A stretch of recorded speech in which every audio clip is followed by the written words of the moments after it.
Hey Grizzlies, how are you? It's Scuba here and good mate Rock. Today we are going to bring you on the Bare Facts podcast. We're going to bring you a bit of an insight into fantasy football. So if you like rugby league football like we do, and you want to have a little side game with your friends without the picking the winner, which to be fair, it's really hard competition, really good rugby league competition. Getting 8 from 8 is very tricky. So maybe let's pick our favourite players, and then instead of just going for your one team that you go for, you get to watch a lot more rugby league football, and you get to go for players as they play. So that is pretty amazing stuff. An example of this is how the score is broken down in the game. So you can actually create your own competition of however many mates that you've got, anywhere from 10 people right through to 20 people in these leagues. And you're playing against your mates. So Scuba against Rock, Youngie against Scuba, Youngie against Rock. And then at the end, you get the ladder, just like an NRL ladder, and the finals, just like the NRL, and bragging rights at the end of the competition. So let's break down the game of NRL fantasy. Let's go and see why this game has me addicted, Rock addicted, and Youngie jumping on board. For a try, if you have a player in your team that scores a try, he gets 8 points with a conversion for 2 points, a field goal for 5, a try assist for 5, a line break for 4, a line break assist for 2, and a tackle for 1. Now, say for example, within that try they scored, they made a line break. They essentially get 4 points for the line break, another 8 for a try. That's 12 points just there. So it all stacks upon each other. You get 1 point per tackle. So if they make 50 tackles, they're getting 50 points. A tackle break where they run and they break free of the defensive player, another 2 points. However, if you've got a bit of cardboard shoulders on you, you miss a few tackles, you bounce off a few tackles, you lose 2 points. When you get those big bustling Payne Haas's and offloading willy-nilly, that's 4 points per offload to hand. And if the ball bounces to the ground, that's an extra 2 instead of 4. And then if you've got really wet game and you drop the ball, that's a -2 right there for that error. 40-20s, bonus 4 points. If you make an 80-meter run, you pretty much your total meters ran in the game are divided by 10. So you make an 80-meter run, you get 8 points. Add the try, that's another 8 points, 16 points. A little bit of maths there, but a little bit of fun. And you don't actually have to do the maths at all. It's all pre-generated through NRL stats, through to the NRL fantasy app. If you like to give a penalty away, I know I sure like to do that in the games, you lose 2 points. So I probably ended up on 4 points by the end of the game after scoring 5 tries and a few too many penalties. A sin bin and a send-off, -5 and -10 for the send-off.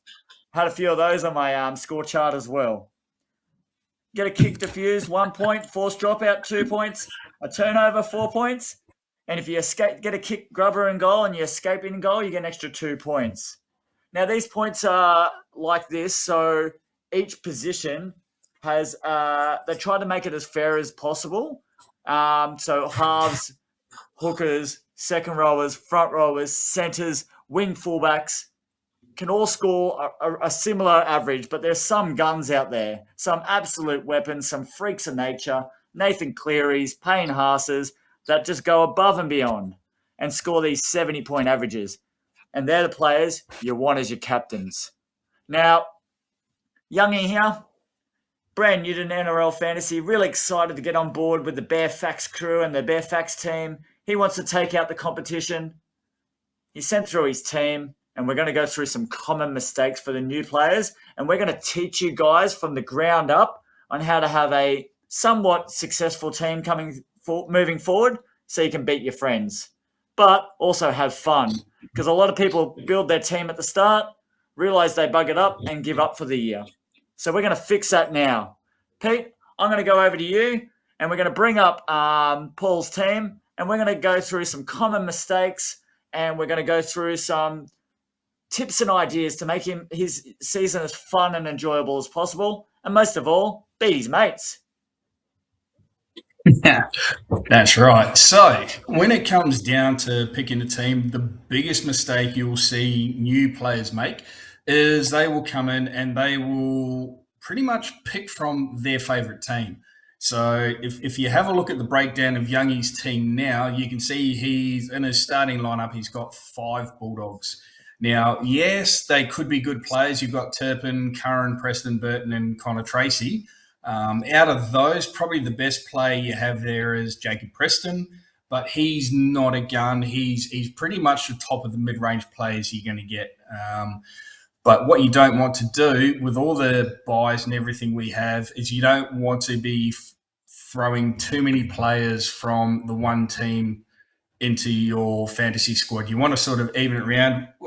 Myself, I sort of run with an absolute max. You want to have probably absolute max 3 players from the same team in your fantasy squad. Anything more than that, and you're likely to do yourself a mischief when it comes to buy times. So that's first and foremost, you want to think about the breakdown of your squad and the amount of players from each certain team that you want to bring in.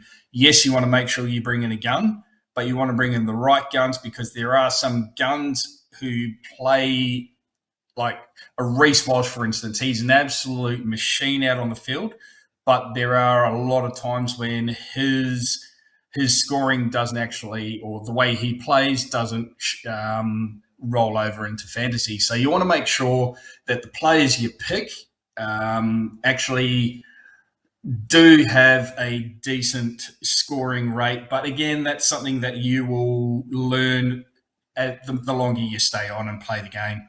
Scuba and I have been playing since day one of fantasy footy, which is, oh goodness, what's that, 16 years, a little bit more? About that, yeah. Yep. So we've been playing for so long now, so we know roughly where we want our team to go, and we know what breakdown of players we want in there as well. So it's really tough to get your head around at the start, but the more you get into it, the more you start researching it, the easier it does get if you want to do it. Or you could also break it down into like possessions, time on the field, and everything like that, and that will take a lot of time. But end of the day, so long as you know the breakdown of points and who averages what, you're going to sort of make a good start. But what you don't want to do, as you can see, as you saw with Youngie's team, is to make sure that you don't have more than 3 players from any one team in your lineup. Well, that's a great point there, Peter. You bring up Youngie's team again, and we'll just highlight a few other factors that we haven't discussed in the fantasy section yet. Is you have a team, you have a 21-man team, you have 13 players on the field, as you see there.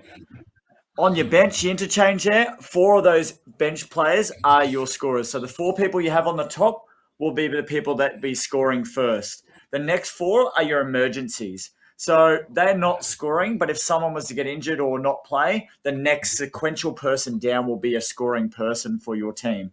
Now,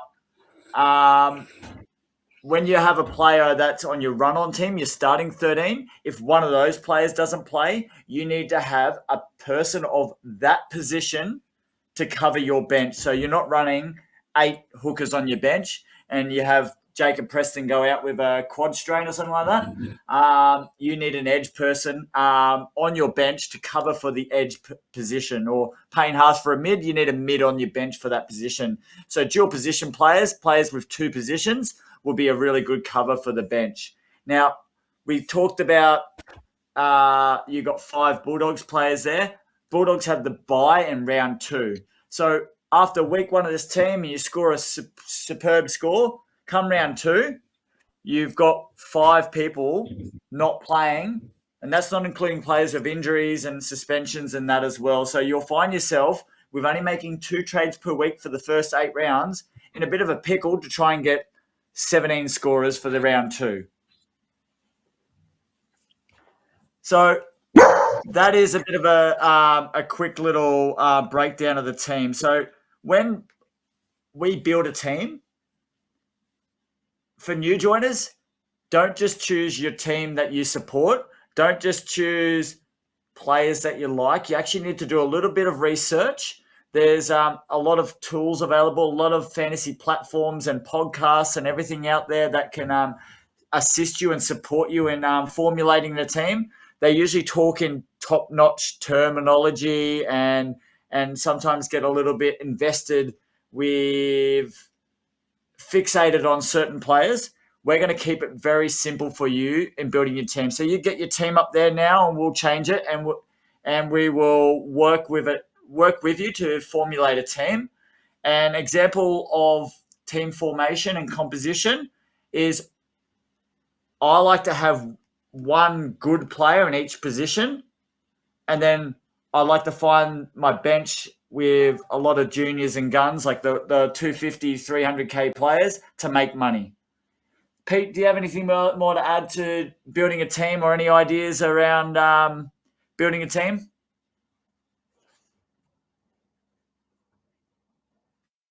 Your audio's gone, mate. Hey, Youngie, his audio's dropped. Yeah, I don't know why. I think he's dropped from his end because everything's all good here. Nah, here we go. He's back. Oh, there he is. My bad. Rookie error there. So the way we look at it now, as you said, Steve, the main thing you really want to make is to have at least one gun or one really good player in each position. So you got hooker, mid, edge, half, centre, and wing fullback. So you want 6 good players minimum to have in there, and then base the rest of your team around that and the buys. So we'll start off with hooker, and I'll get Pete to go through some viable hooker options. You might need to get rid of someone of value to have some funds available for your first trade. So I'll probably get rid of Tino Fiasil-Malawi just to free up some cash, and then we'll go to Turpin and we'll work out a hooker for your team. Yeah. So hooker is pretty. It's pretty easy to base your team on when you look at a hooker, because what you want to do is you want to highlight the 80-minute hookers that are actually in play at the moment. Jake Turpin, with who the doggies have there at the moment, Turpin's probably not going to get a run at 80 minutes. So if you have a look right now, pretty much one of the main 80-minute hookers you're going to have, you've got a Blake Brayley. Harry Grant does play 80 a lot of the time, but I think you want to get yourself a good hooker. You don't necessarily need to get the top of the line hooker. For myself, I've brought in someone along the lines of a Wade Egan. He's pretty much mid to high priced for a hooker, but with the way the Warriors are at the moment, he will be their main hooker to start, and barring injuries, will likely play at least 70 minutes out on the field. So if you've got someone who plays minimum 70 minutes, that's what you want to be looking for when it comes to a hooker. If you've got an 80-minute hooker, they're very few and far between nowadays. But if you've got someone that plays 80, definitely look at making a start with them first. But Wade Egan is pretty much who I'm going to be running with for the start of the season. And then we'll look at maybe upgrading to a Blake Brayley towards the end of the season. But I think Wade Egan is a good start for me for now. Yeah, great choice. Wade Egan's in my team as well. I'm going for a value 80-minute hooker, so I can spread my money elsewhere amongst the team. Other players, so I like an 80-minute hooker because they've got minutes on the ground to make as many tackles as possible, and anything else is a bonus on their scoring composition. Hey, I've got Connor, pardon? Sorry for interrupting. I've got a quick question for you. No. When you're talking about the points and the scores right now, this is how green I am. Do they still do double field goals? Double field goals? Yeah. What do you mean? Well, if you kick a field goal from outside of 40, don't you get 2 points? Oh, so you only get 5 points for a field goal, like any field goal from any position on the field. All right. So, Yep. yeah. So that's not. I know what you mean. So, now. So it's a 2-point field goal. That score. yeah, you don't get an extra point just because you kicked it outside 40 in fantasy. It's just 5 points for a field goal all up. Sweet. I was just taking my notes down, and I thought, oh, do I get points for that? Yep. No, that's all good. And if anyone, So, before we other jump players into of interest for the hooker role, and the hooker role is developing from the 80-minute role. Like Reid Mahoney at the start of the season was in my team. He was a value hooker who just lost a lot of minutes at the Dogs. Went to Cowboys with a new opportunity. I thought he was going to be an 80-minute hooker. And then Sonny Luke signs there, so that sends an alarm bell for me going, is he going to lose 15 to 20 minutes a game? That means Reid Mahoney's 45 to 50 point scoring week in, week out could potentially go to a low 40 scoring, and there's no value in him at all, and there's no points for you to be attributed. So sometimes waiting for Team List Tuesday to see what the team composition is for like a Jake Simpkin or Reid Mahoney. There's a lot of value options out there. However, until you see the team list and know what the trials are going to present and how the team's going to play, sometimes it's good to go with your safe gut with Harry Grant. Or next position. Very good. Well done, Rock. Thank you so much for that little synopsis. So the mids is very a lot of value scorers in the mids. So you could actually have a lot of lower price players that score similar amounts as established guns. I'm running an Isaiah Yo. He's an established gun. He just had a few injury affected games, which brought his price point down last year. He's at 738K, and you know he's going to bring 55 to 60 points per week with the Panthers at lock. So he's in the middle rotation there. I like Payne Haas. He's your captain. He's your set and forget captain. He's going to double points your scores week in, week out, get those offloads. So keep Payne Haas. And I look towards having maybe two mids, like a real gun mid like a Payne Haas, and maybe a lower tier Cameron Murray, Isaiah Yo, Adam Fanua-Blake type scorers, where they're not going to break bank in your team, but they're going to get you a 50-point score week in, week out. Yep. And then the edges this year is probably the easiest as edges have been in a while. There's not many out there. There's only a fair few established guns. I'm going to get Peter to go through some edge options out there. I noticed you had Hudson Young. I'm not against it. He had brained it last year, had a stellar season, but then there's a cheaper option out there. And I'll let Peter drop and tell the whole world of fantasy football, everyone will have this player. And you're silly not to have him. Peter, drop the mic. All right. Without a doubt, the person you want to be looking at, and it all depends on whether he gets a starting run at his new team, that's Dave Fafita. He wasn't doing very well at the Titans last year, injuries-wise and everything else like that.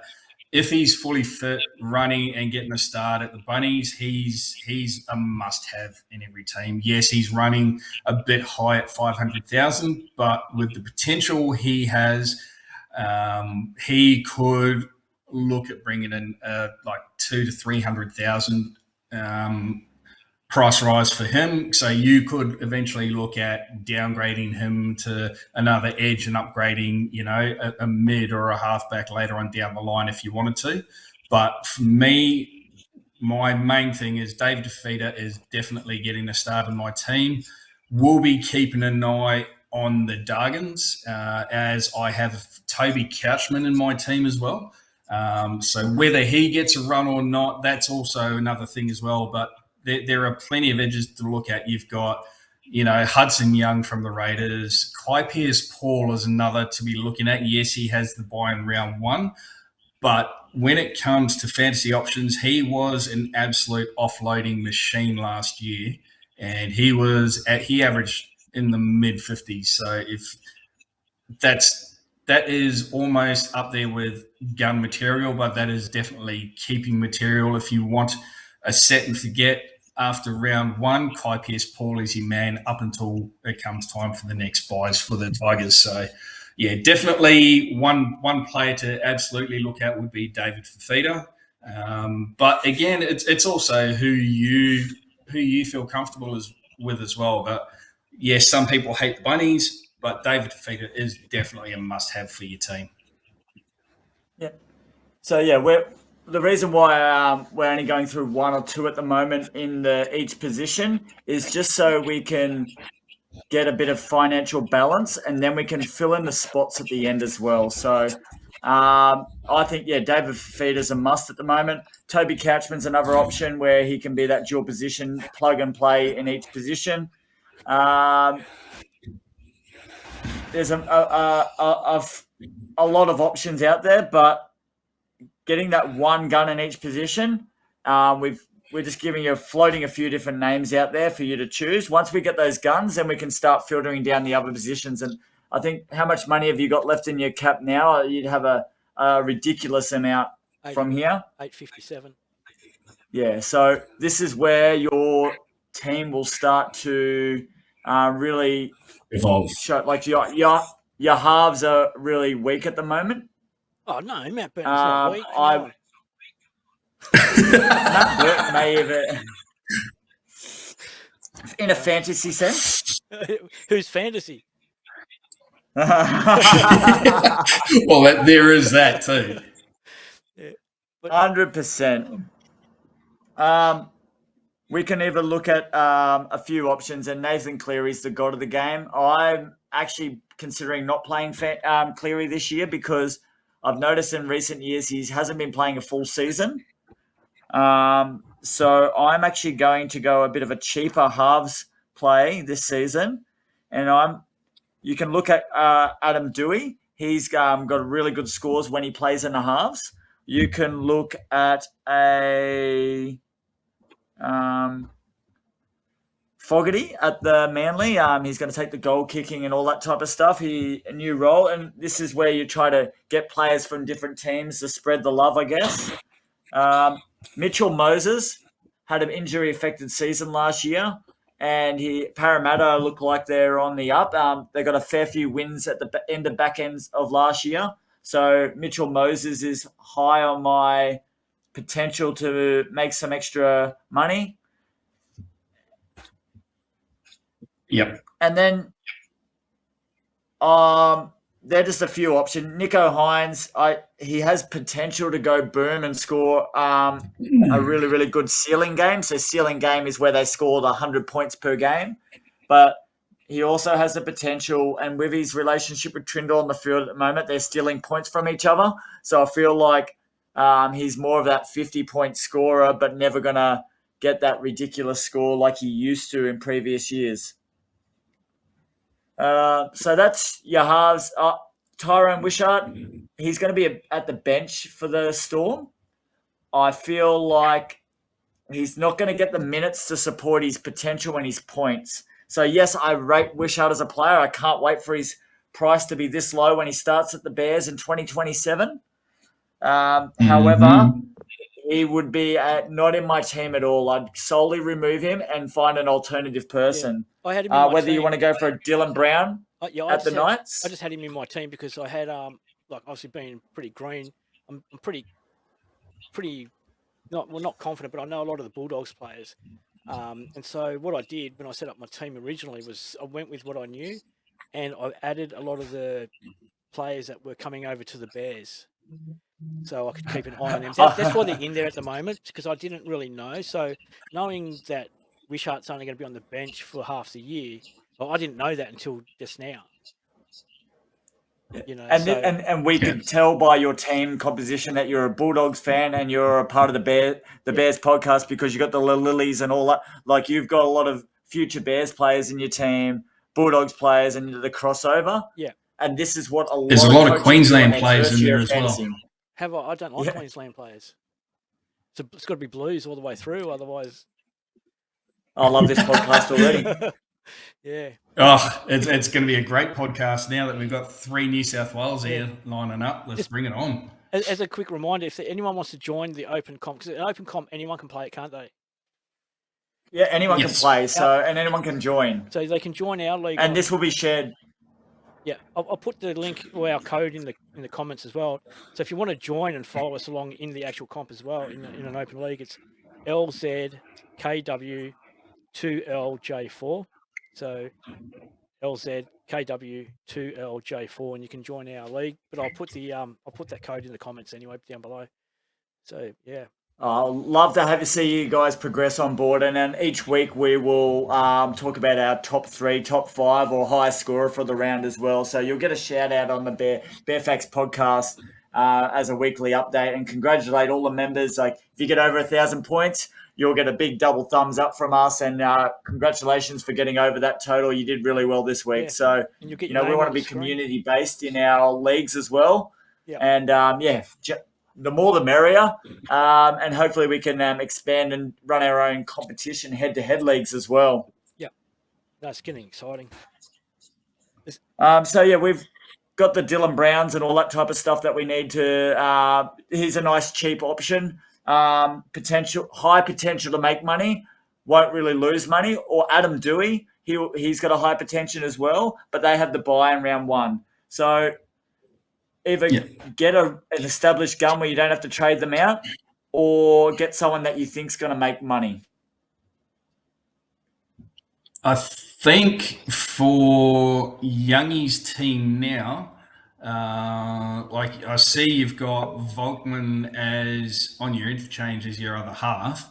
Maybe look at getting rid of him and bringing in the likes of someone like Ethan Sanders, because he will be playing a fair bit for the Raiders. Whether he gets a start or not, we don't know that yet, but he will definitely get some time on there. He's valued at 350 at the moment. 350. So that's one. Yep. Yeah. So I was going to get to one him player on the you bench. can look at. Yeah. Yeah. But I was if you're going to going get to him on run the bench with cover Adam when we do the Dewey bench. if you're going to run with an Adam Dewey as your other half, then you'll be starting Ethan Sanders for the first week of the competition. Yep. No, exactly. I don't like. So the Tigers for me are very scary to get players in on round 1, because Vegas is week 1, round 1. Then you have a week after that where it's round 1, week 2. And it's 3 weeks before the Tigers play their first game. They could get an injury at training. A multitude of things can happen. So if you've got that amount of money on your bench and an injury happens and he doesn't play, you're wasting a trade already for no gain. Mm-hmm. So that's me being conservative.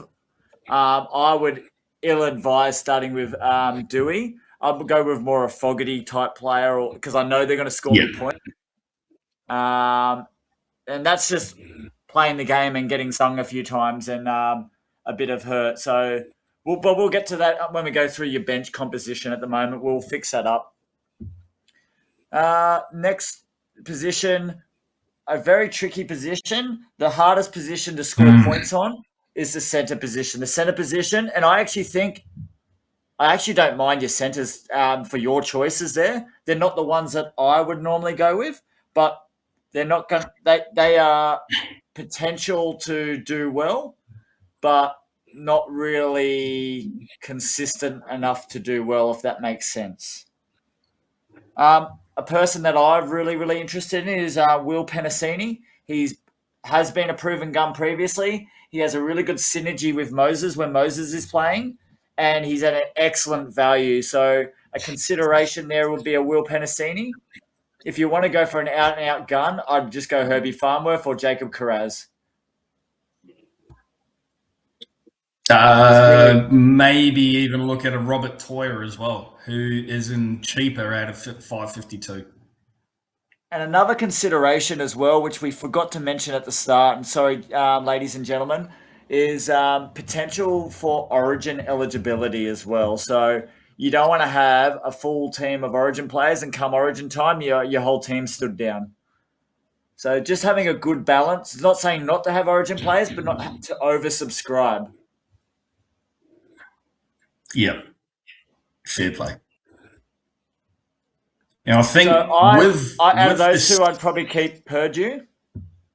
I'd ditch average Rulo, and I'd put in Penasini, is my opinion, or go all out and get a Herbie Farmer for Carraz. For the centres also, another thing that you look for is the dual position edge center, and having someone like a Ewan Aitken playing in the edge back row. They score second row minutes essentially, second row points in the center position. But Yep. I'll let Rock go and do the That's wing fullbacks actually because it's the hardest position.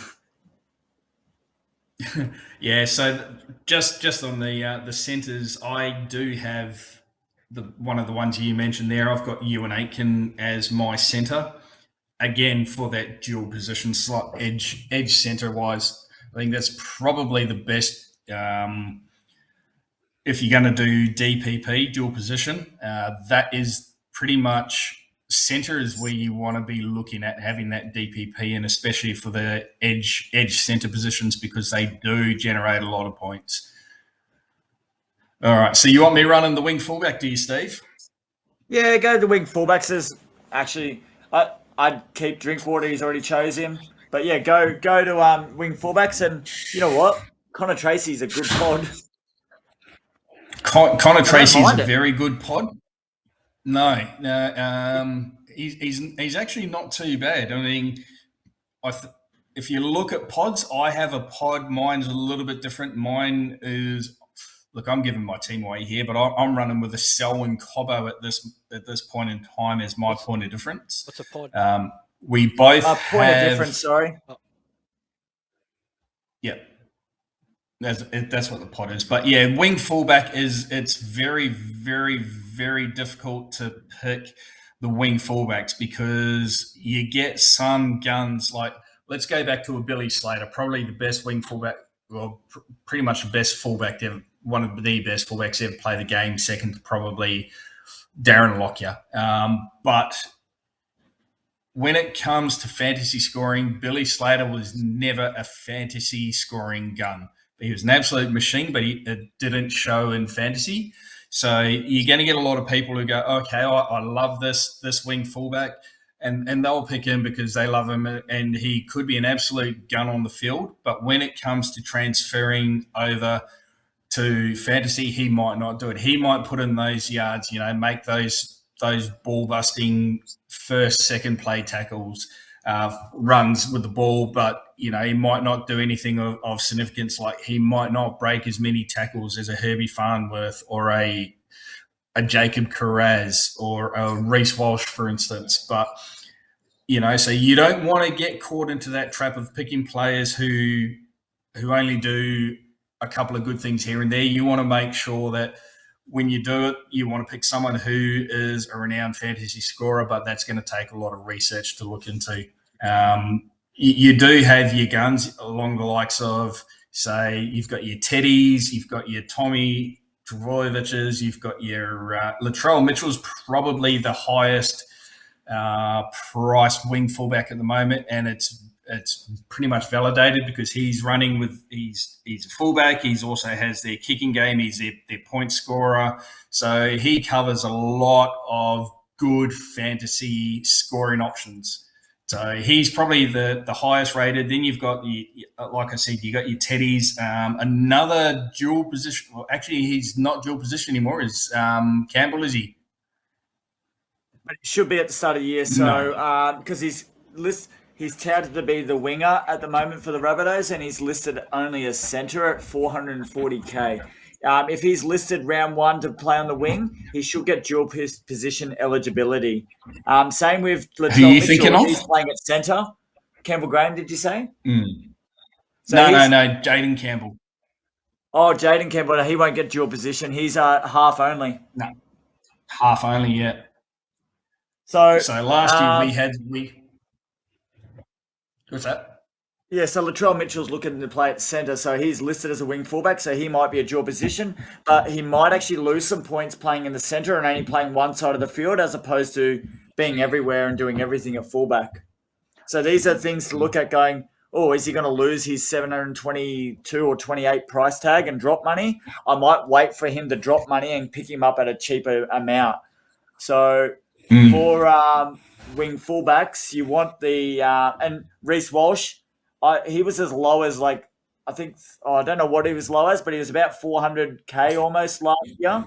I think he dropped down to 400 along with Turbo. I think Turbo dropped below the 400 price, but Reece Walsh did drop in at 400. I think he bottomed out at last year, yeah. And these last 4 And games, then he he got came 4 home. consecutive 90 scores.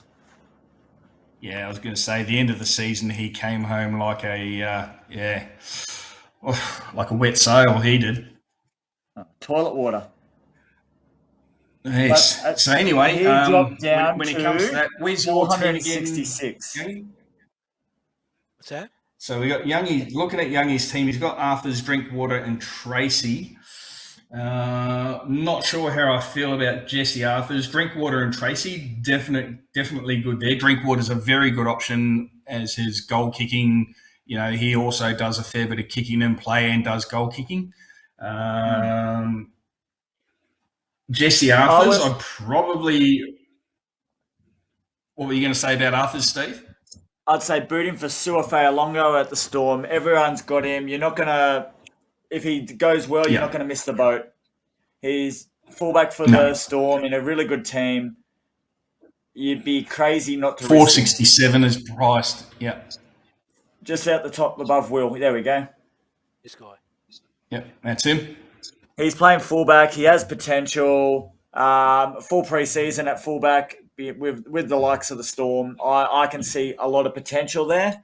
And I reckon I don't see him losing his position now that. Yeah, and I don't see him losing his position to anyone else on the team now that what's his name's gone, Pappenhausen. Yeah. So let's get Youngie another mid quickly. I'm going to throw out a name, Jesse Colquhoun. How much have you got left? Yeah. What's Youngie's price We're going to spread his balance on the bench. 261 is what I got there. Yeah, 261. Oof. Oh, so you've spent you've added. Yeah, okay, gotcha. I would. Oh, Jesus. So this is where they're balancing it. Get rid of Dewey on the bench. Yeah. And just leave him blank. Get rid of. I'd probably look at maybe even getting rid of. Oh, Meaney's on the bench too. Drop Meaney on the bench. Yeah. He's got a lot of cap space. He doesn't score well in fantasy unless he plays fullback. And I bring Jesse Colquhoun in your mids. That will round out your 13. Or consider Jesse Colquhoun. If you don't want a Jesse Colquhoun, you can consider Trey Mooney. Trey Mooney. That was the kid. Newcastle Knights potential lock. So if you don't have any Sharks or Knights, so you probably one of those two would be suffice. They're about the 400, 450K mark.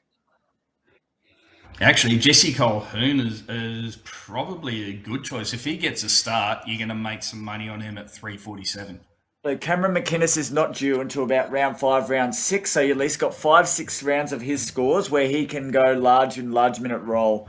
I rated him, and the Bears were looking at trying to get his acquisition. So there's a bit of an affiliation there. If the Bears are interested, so are the Bear Facts.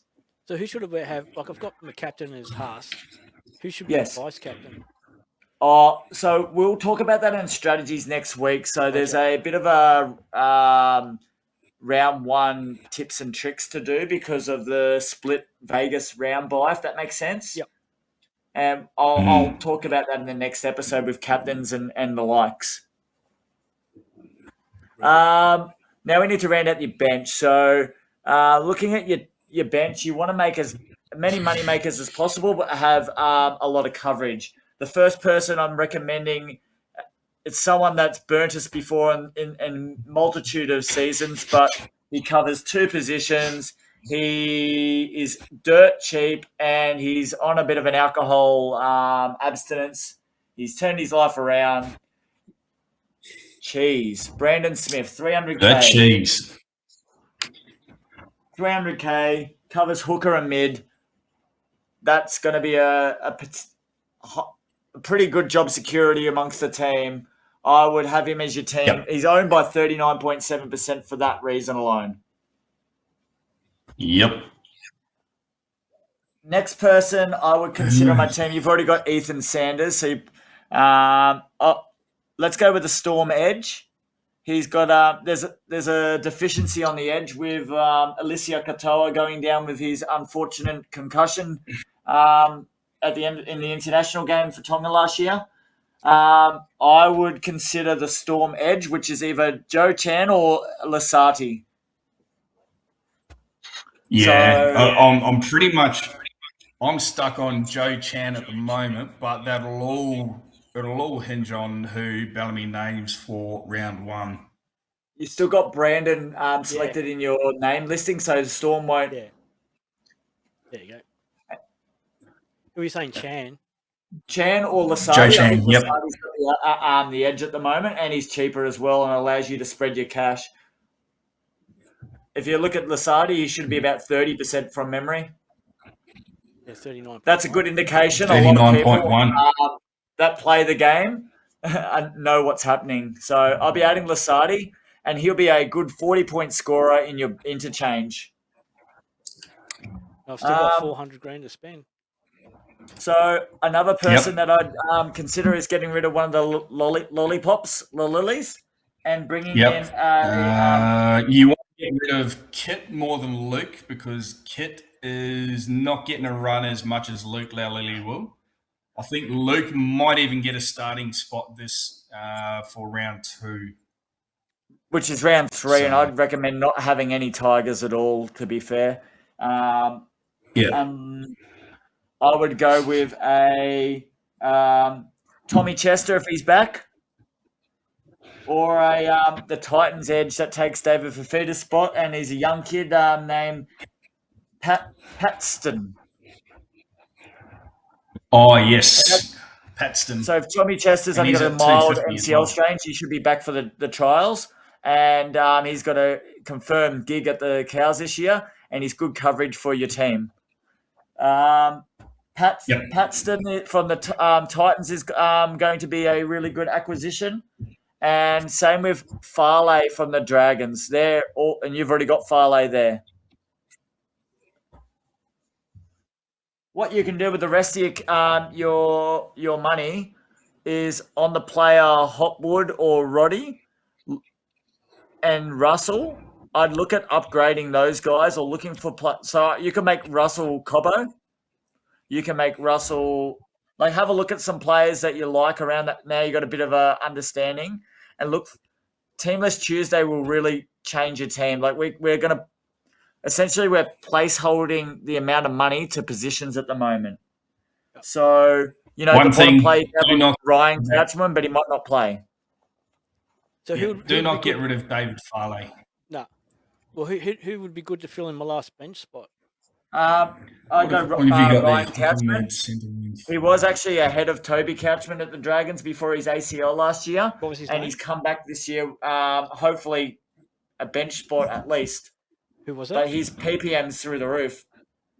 Type in Couch, COUCH, and the R1 for 250K. Ryan. I've got both in my team. They're both excellent young products of the Illawarra district. The Dargan system. Yeah. I think another one to look at as well. How much money have you got left over in your kitty there? 415K.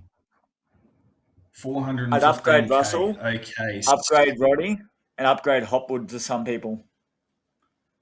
For Roddy, possibly look at upgrading Roddy to Sifa Talakai because he is a dual position player. He's an edge centre. I'm against that. He is only going to get 20 odd points with this Cronulla team, and he's a bit outdated now. You need. I think Talakai is a void. How do you spell his name? I don't know. T-A-L. I'm still A. T-A-L-A. Is that him there? K-A-I. Keep going down. T-A-L-A-K-A-I. Blaze Talangi. There he is. There's better players for cheaper that will make money and guaranteed more minutes. If he gets the minutes, he's good, but he's not. Yeah, I would avoid him, but Yeah. he's a good cover, but not at that price point. You need another half because you've got Ethan Sanders as your run on. I would consider upgrading Russell to a Ooh, Fogarty yeah. or someone like that. But I'm What's Russell at 364? Yeah. If you've got 400, that'll give you.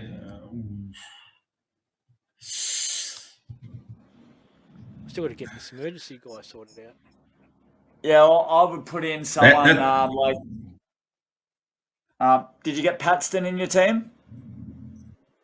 Titans? no, he hasn't PATS? got Paxton in there yet. Paxton's pretty much a must.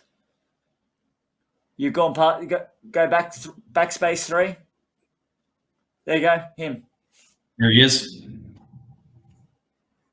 Oh yeah, And then And how upgrade much do you Russell have left in to your kitty now? 415. upgrade 15, Russell so that'll far out.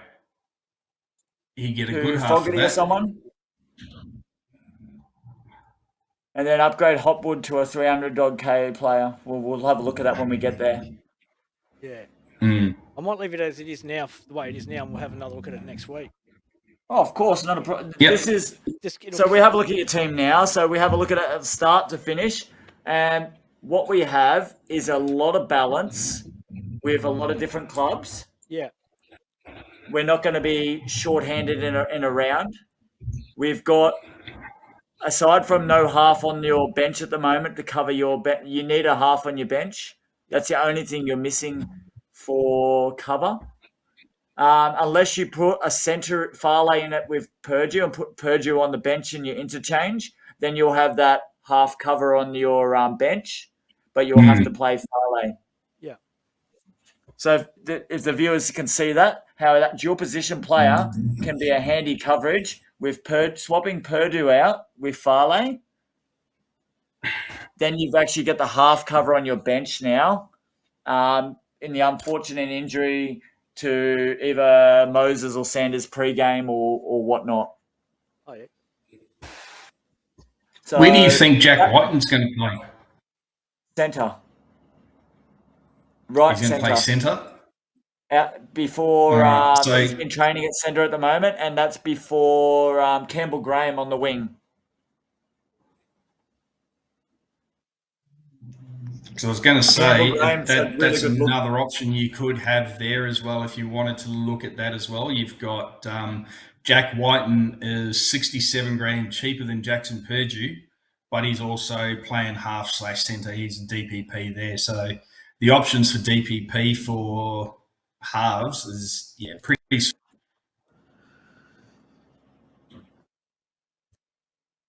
All right, Youngie, we've yapped your ear off. We've freaking butt heads in a few times. What are your hard-ass questions? What don't you understand from us just pretty much putting together players that we know they're going to do well, or a selection of players for you to choose from? It's a bit overwhelming. Do you understand some of the reasons for the 250k players we chose? Yeah, well, from playing like the AFL fantasy, I've got a basic understanding on what I have to do. Like you want to pick a team with good players on it, so you actually win some games. But you also need to pick players that will grow in points, so you can win further and better. Because there's no point, because if you're scoring X points every week, and the other people you're playing, their values are going up and up and up, and yours is staying stagnant. You're going, why? Because you're not picking players that grow. You're not picking. It's not about picking the best players. It's about picking the players that have potential to grow better. Yep. And you've got to pick. And there's some players. Yeah. Yep. And there's some players that you just pay based off what you're going to get. So like the Payne Haas, you don't care if he drops 50k because he's your captain. He's going to score double points, and he'll probably get back to that point at price at some point. Yeah. If you don't trade him out, you haven't lost money. Yeah. Exactly. Yeah. No, I'm happy with it. It's like stocks. Yeah. Basically, yeah, it is. Yeah. But so those young guns that we listed and those players that we listed are a lot of players that are getting opportunities and greater minutes, or so an 80-minute role where they're at 250k. even if they get 30 or 40 points, Yeah. what you want from a player is 10 points of value minimum, which is roughly 100 to 150K value. So Yeah. then you can sell them, get another cheapie at origin time, and then upgrade your other Ethan Sanders, your Mitchell Moses, and all that to the established guns. So you can get a Cleary, a Herbie, and Yeah. you got your end team, and you want to work towards your end team. If you can have a couple of your end team players from the start, bonus, barring injuries and suspensions. But you need to find as many cheapies as you can. But you're also managing you want to score points and beat your mates as well. Yeah. Mm. Yeah. No, it's great. Yeah. Yeah. You want to have that competition and win and lose. Yeah. You want to. Yeah. It's good because like when you follow the fantasy, you've got to follow every player regardless of what team that they play for. Yeah. So Yeah. it's good. It's like learning, and the thing is, sit back and listen to people with a bit of advice and a bit more knowledge. You can learn who these players are. Yeah, so for example, you're a Bulldogs fan at the moment before the Bears come, and Yeah. I'm a Roosters fan before the Bears come, and Pete's a Tigers fan. So say the Doggies are playing the Roosters. I'm a non-existent fan. Yeah. Say the Roosters are playing the Doggies. You want the Doggies to win, Yeah. but then you've got Tedesco in your team. And you're like, oh gosh, Tedesco scores. You're like, yay, no, like you're torn between him. So you actually like want your players to do well, even though they're playing against your team, and it's like mixed emotions. Yeah, I know. I get in trouble with the when I do the AFL one because being in WA for the last 30 odd years, you follow the Dockers and you're tipping. At least you follow a decent WA team, mate. Yeah, and the heart and the head are two different things, and it's like, oh no. But no, Yeah, I reckon I reckon we've got a pretty good team. I might like. There's a few players I'm still a bit cautious of, and I'll like who? Mate. Like I'm still like. I like Josh Curran because he's coming over to the Bears, and I like him as a player. But I still want to, is he going to grow much more than what he's at? I'd probably go in Nafahu White, to be fair. He's Yeah. a similar price point, and I really like, and his same dual position, and I really like, but I wouldn't, Josh Curran has proven, if given the role and the minutes, he can score the points. Yeah. So Yeah. is it best? Problem with Josh Curran, he burnt me. Josh Curran burnt me so bad last year. So bad. I lost a player through injury. I picked Josh Curran up, and he got sent off in the first 15 minutes, I think. Yeah. And then he got suspended for 4 weeks. So I brought him in to replace an injured player and then lost him for 4 weeks after that. So And then he lost 50K because he got off early and low points. So he lost 50K, lost him for 4 weeks, traded him out. What were you saying, Paul? Is it better to load your team up with dual position players or just balance it out? I like to have, if there's a choice between two players, that might be the tipping point for me to select that player over another for versatility. Yep. I like to have my bench full of dual position players because it covers my main team. Yep. So even if they're a gun player and they're not your captain, sometimes I put the cheapie into my run-on team and have the gun at the bottom for that flexibility for an injury or whatnot. Yeah. The one thing we have to pay attention to is this new rule they've brought out now where you've got 6 guys on the bench. That will throw a spanner in the works for who you pick because, I mean, you've got to – when they've got their 6-man bench, yes, they've got to name their 4, but you can't pick or you can't predict what's going to happen on the day. So you could have so many injuries and then – player who sits in that 5 or 6 spot comes on as well. So that's something else we have to take into consideration as well. Yeah. Yes. If it could be a tactical thing, like I think the coaches are going to use it as a 50th, 60th minute. We need another we haven't got any injuries to our outside backs, halves or rolls. Let's bring another big bopper on to just get that rolling attack going. And then they'll use that person as their fourth person, not fourth trade. Whilst they could also go for a Tyrone Wishart utility. Okay, we need a bit of speed around the ruck to try and manipulate against the tiring defence. So we'll leave our 4 forward on the not used players. So an example is the Roosters. I think they'll have a bench composition which would. I think Watson will be playing, and I think Spencer Leniu will be one bench front rower to Collins or Nafahu White, and he'll be the injecting enforcer. And then I feel like they'll have like a Tommy Talau as a centre wing fullback cover, but he'll be at position number 19 on the 6-man bench. So only be used if there's an injury to Tedesco or a key outside back. They'd have a Hugo Savala, which he can play in the halves or the forwards. Or I reckon it'd be a great lock role. And so I reckon he'll take up a number on the bench, but they may not use him as well, but they may bring him in depending on how the game's going. And then I'll have a multitude of players like the Fekettis, the Steeps, the Butcher Brothers, and that which I'll have as their general 3. I think they'll have 3 players that they're definitely going to use in the game and have 1 player out the other 3, which they'll decide on game management. Cool. Yeah. All right. Sounds like. But I think that is a pretty good, in-depth, confusing, crazy fantasy football short synopsis for the Bearfacts crew. Yeah.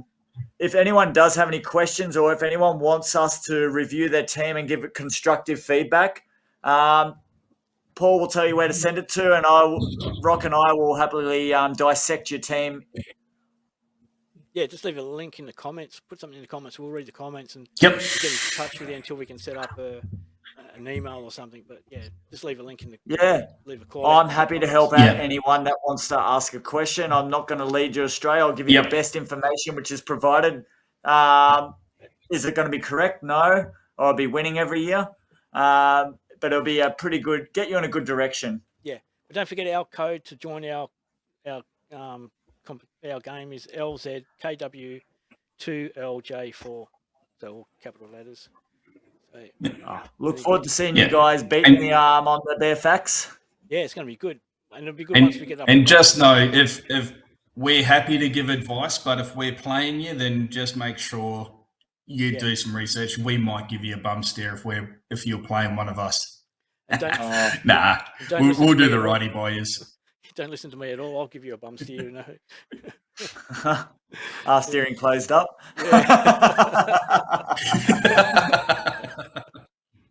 But honestly, guys, this is a new, fun way. Well, not new, but it is a fun way to enjoy the game that we love, and it just adds an extra element of excitement. Yep.